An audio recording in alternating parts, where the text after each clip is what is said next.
Hello, this is Eraani from Stars and Iris with another episode of Don't Go Broke for the Holidays. Apologies for the delay in this episode. Unfortunately, this is the time of year I tend to get the most busiest, what with finals, work responsibilities, family and friends stuff going on, so I didn't really have time to record a full episode.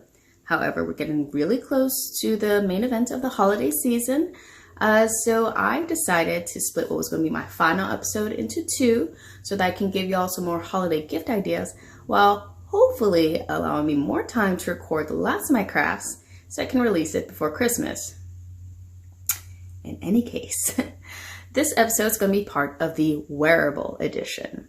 This episode in particular, part one, will be focusing on jewelry making. Now, if you have bought from my Etsy shop in the past, or if you're a follower of my Instagram or Facebook, you may be well aware that my main craft is jewelry making, in particular, beadwork jewelry. Now, this is beautiful, but it's also very time consuming. So we're not going to do that today. Instead, what we'll be doing is some cute, small holiday earrings that'll be great for any gift exchange. You can use this at work, you can use it with some friends, or anyone you know that's just into the holiday spirit. By the way, for those with non-pierced ears, don't worry, I got you. Let's get started.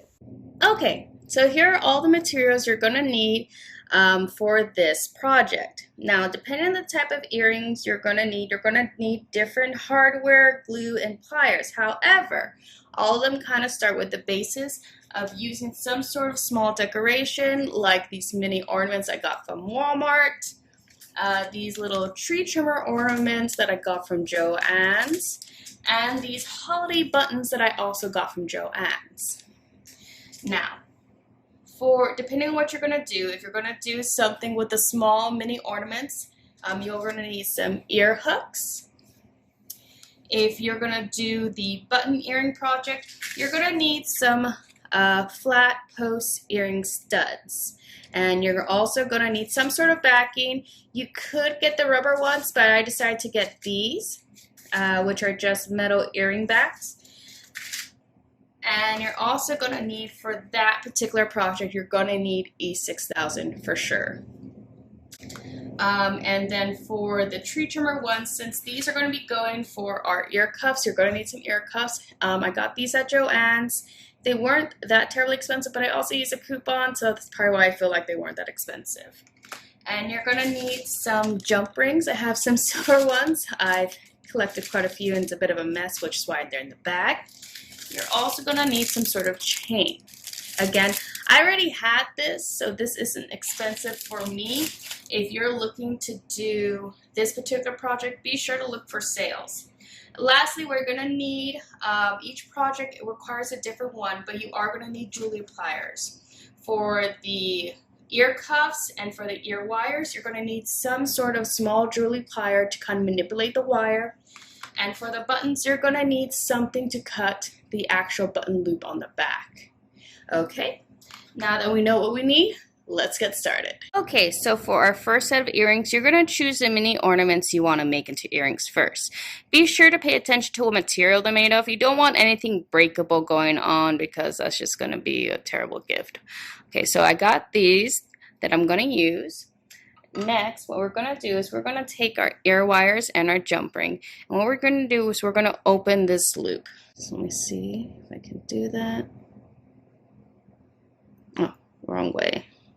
It would help, by the way, if you know which way the end of the ear wire is. So it opens up this way. So now you can kind of see it's open. And hopefully I made this wide enough to fit over here. Now we just got to close it back up. And that's it. You just got to do it to the other one and you already have one set of earrings done. Okay, next for the button earrings, what you're going to want to do is look on the back. Now this one I don't need to do anything to. I can go ahead and glue the stud on the back already. But these two, the snowflake and the Christmas tree, have these loops that I need to cut off before I can do any gluing. Now unfortunately for this snowflake, it's a little bit too small for my backing, because even if I take the button off, the backing's really still going to show. Some people might not mind that, but with the E6000 and everything, I don't want that showing. So I don't think the snowflake's going to be a good option for this particular project. So really, I'm deciding between the Christmas tree and the snowman. But just to kind of show you how to cut the back of the button off, I'm going to go ahead and go with the Christmas tree. So first, you're going to take your button of choosing, and you're going to take something that can cut it off and cut the plastic off. Just like that. Now we're going to take our E6000, and I'm going to go ahead and just glue it onto the back. And you want to make sure, I have a little bit of a ridge, so I'm going to flatten this out. But once I do, you want to make sure where you're going to have your stud is a good location. And I do think where this loop was is a pretty good location for the stud. So once I flatten this out, I'm going to go ahead and glue it with the E6000. Be right back. Alright, and there it is. Now, as you can kind of see, the E6000 did spread a bit when I pushed it down, so that snowflake button really would not have made a good choice. Now, this has to cure for 24 hours, but once it is, you can put the backing on and wear it as normal. And now for the ear cuff. So what you're going to do, you're first going to go ahead and get the chain and cut the length you want to dangle from each loop. Now I cut about maybe 1.5 inches to 2 inches because that's how long I want it. Now you're going to connect the chain to each loop with a jump ring. These here are 4 millimeters. I also have 6 millimeters. I'm going to see what works better, but I think the 4 will be fine. And then when you connect the chain to the loop, you're going to connect with another jump ring to the chain, connecting to the lights.